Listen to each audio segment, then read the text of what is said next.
Pav Bhaji as an Indian street delicacy does not need any introduction across the globe. But what has taken the internet by the fancy in the last few years is actually a dish called Black Pav Bhaji. On that note, let's make it. Hey guys, it's Varun Inamdar and welcome to Rajshri Food. I'm going to divide this recipe of Black Pav Bhaji into three components. The first one is getting the vegetable mash right. The second one is actually getting the black masala right. And the third one is assembling all of it. So on that note, let's begin with the mashed vegetables. The first one that goes in are potatoes. While I'm choosing to use this method, what you can alternately also do is go the traditional way and use mashed potatoes. To this, I'm adding in chopped tomatoes and along with this, fresh green peas.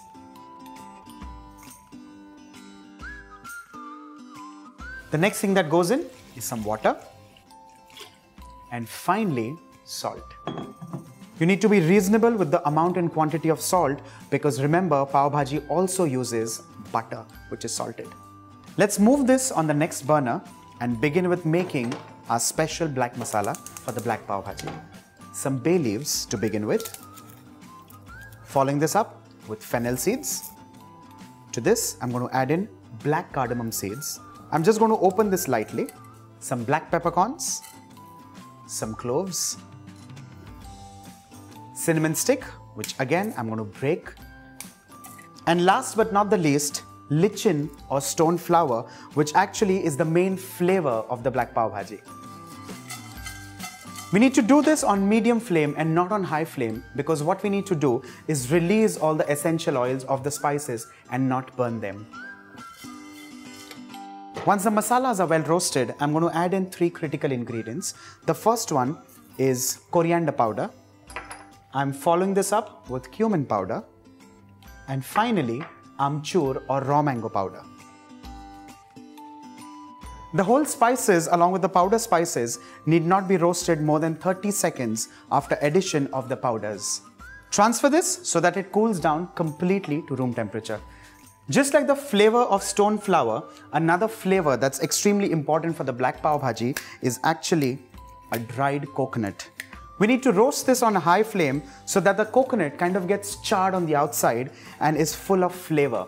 The color and flavor of the Black Pav Bhaji comes from two ingredients. Like I said, the first one is the stone flour and another one is the coconut.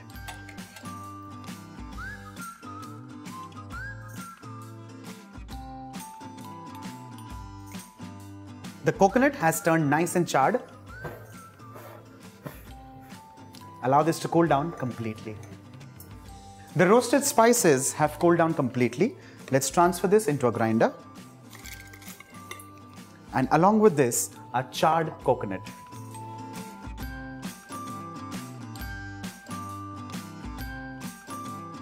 Let's grind this till it's nice, fine and smooth, but without using water.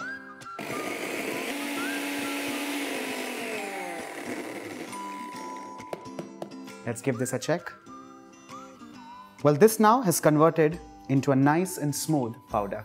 Let's move on to our third component, and that is getting the vegetable in action.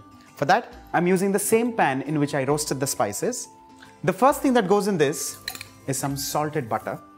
Once the butter begins to melt, I'll add in crushed garlic and along with this, chopped onions.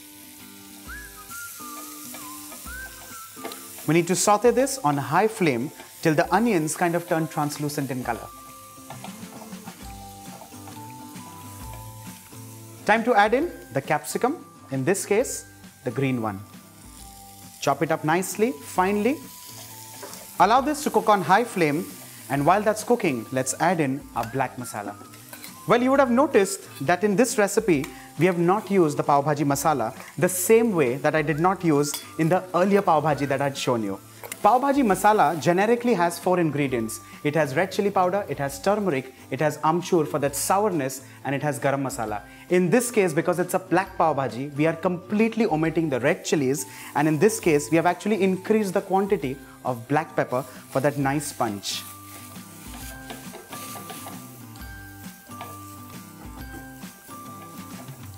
Time to add in half the coriander leaves, and with this, our black masala for the Black Pav Bhaji is done and ready.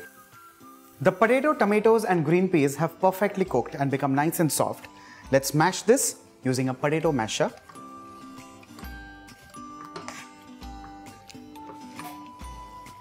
Once the potato mix is mashed and ready, time to add in our black masala.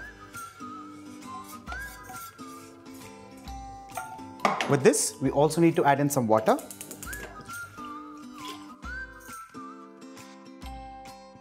And cook this on high flame, but do not forget to add some salt.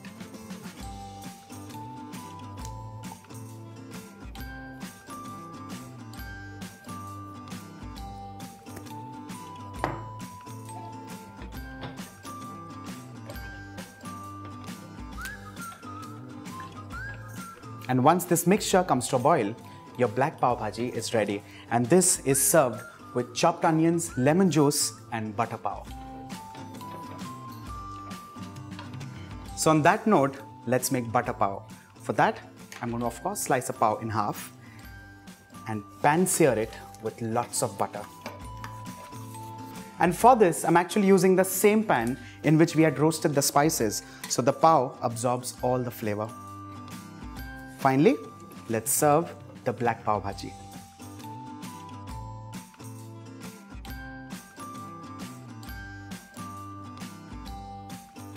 We need to top this up with some butter and finally some freshly cut coriander.